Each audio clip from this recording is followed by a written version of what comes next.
विस्थापन स्थानीयता भूमि अधिग्रहण अधिनियम 2013 को लागू करने, जबरिया भूमि अधिग्रहण पर रोक लगने के लिए और गरमजवा जमीन जो भूमि बैंक में डाल दी गया है उसको रद्द करने, उसका रसीद चालू करने और जहां भी गरमजवा जमीन का अधिग्रहण हो रहा है एक सेमिनार हुआ। इस सेमिनार में लगभग 24 संगठन के लोग आए हैं राज्य से, वो आए हैं कोलकाता से, आए हैं नेतरहाट से, आए हैं हजारीबाग के बड़का गांव से जहां पर 22 महीनों से चल रहा है आंदोलन, आए हैं चतरा से और इस तरह से 22 संगठन के लोग 23 संगठन के लोग आए हैं।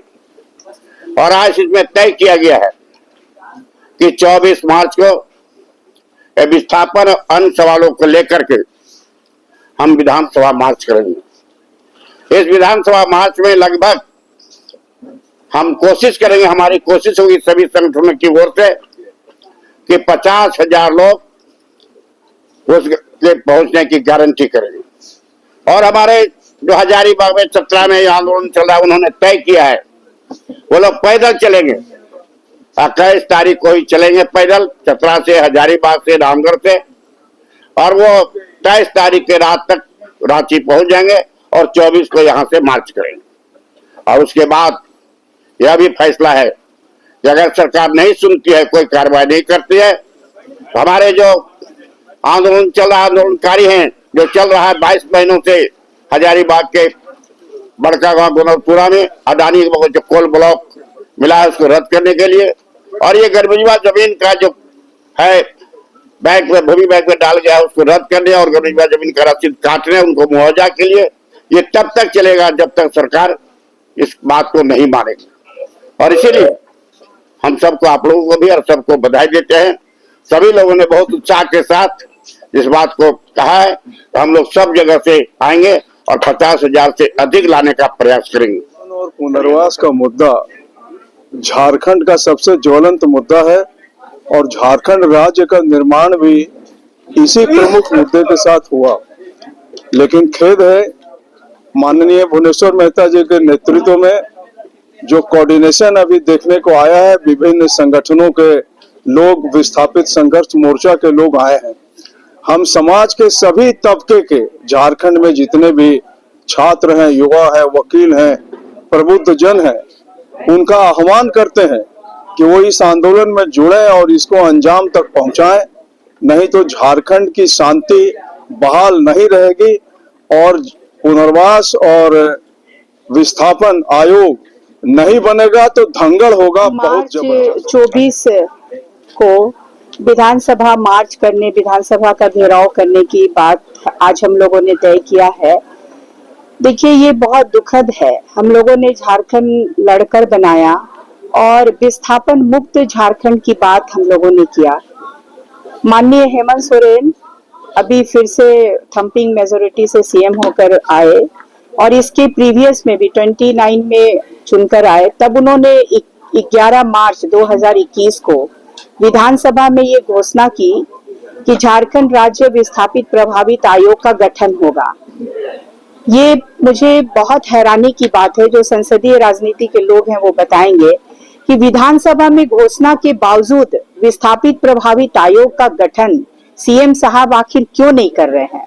हम लोगों का जो बड़ा एजेंडा है 24 मार्च का, वो है कि 2013 का the right to fair compensation and transparency in land acquisition rehabilitation resettlement act, उसके सेक्शन 24(2) को लागू किया जाए, झारखंड राज्य विस्थापित प्रभावित आयोग का गठन किया जाए और 2017 में जो पूर्व मुख्यमंत्री रघुवर दास जी ने भूमि अधिग्रहण कानून में 2017 में जो संशोधन लाया कि बहुफसली जमीन को भी लिया जा सकता है, अधिग्रहण किया जा सकता है, सोशल इम्पैक्ट असेसमेंट खत्म किया जा सकता है, इसको अभी तक माननीय हेमंत सोरेन जी ने रद्द क्यों नहीं किया।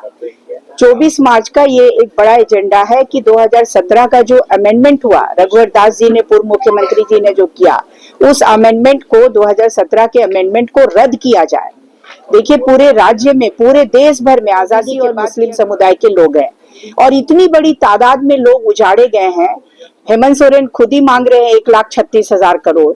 तो ये कोयले की रॉयल्टी, तो कोयले से जो डिस्प्लेस लोग हैं उनका पुनर्वास कैसे होगा। तो मुझे लगता है कि सरकार को और हम लोगों को एक नया फैसला करना पड़ेगा कि कोयले की माइनिंग जहां होती है वहां पे आदिवासियों को, मूलवासियों को कंपनी बना के उनको माइनिंग का हक देना होगा, तभी जाके हमें पूरे अधिकार मिलेंगे। और जो स्थानीय लोग हैं, विस्थापित लोग हैं, उनको जो कंपनियां स्थापित हो रही हैं, जैसे नया सराय में HEC हटिया विस्थापित परिवार समिति आंदोलन कर रहा है, तो नया सराय में रिजर्व बैंक ऑफ इंडिया है, पासपोर्ट ऑफिस है, नवरत्न कंपनी आई है, तो उसमें स्थानीय और विस्थापित लोगों को तो नौकरी मिलनी चाहिए।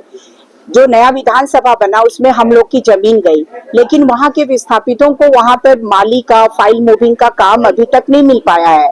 सरकार आउटसोर्सिंग कर रही है, आउटसोर्सिंग करके बाहर के लोगों को, विस्थापितों को झारखंड विधानसभा में नौकरी दी गई है। तो सरकारों को हमारी सरकार को इन बातों को देखना चाहिए। 24 मार्च को हम लोग इसका आगाज करेंगे और पूरे राज्य के नेतरहाट फिल फायरिंग रेंज के लोग, कोसी कंसल्टेंट प्राइवेट लिमिटेड के लोग जो सिटी सेंटर के खिलाफ लड़ रहे हैं बुंडू में, जो कोयलकारो जन संगठन के लोग हैं और अन्य विभिन्न विस्थापन विरोधी आंदोलन के लोग हैं, उनका पूरा जनजुटान रांची में होगा। रेशमा परवीन ने ही अनाउंस किया है कि महिलाओं को फ्रंट में लाइए, तो हम लोग महिलाएं फ्रंट में रहना चाहते हैं, लेकिन महिलाएं आगे रहें। विस्थापन की शिकार आधी आबादी और सबसे प्रभावित जो कोई समुदाय है तो महिलाएं हैं और बच्चे हैं।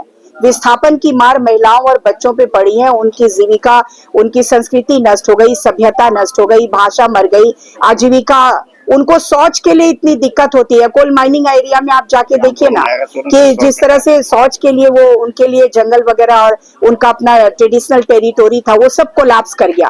तो वो जाने के लिए, उनको बाथरूम के लिए, शौच के लिए इतनी परेशानी है। देखिए फगुनी माझी की जो हत्या हुई कोयला इलाके में, पूर्वी परेज हजारीबाग का मामला है।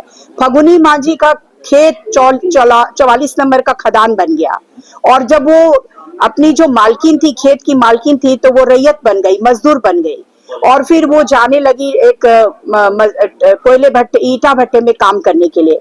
अपने 1 सप्ताह की मजदूरी लाने के लिए वो गई थी, ठेकेदार और मुंशी ने गैंग रेप करके उसको मार दिया, रेप करके, और उसको उसकी जो सप्ताह भर की मजदूरी थी ये मिली नहीं।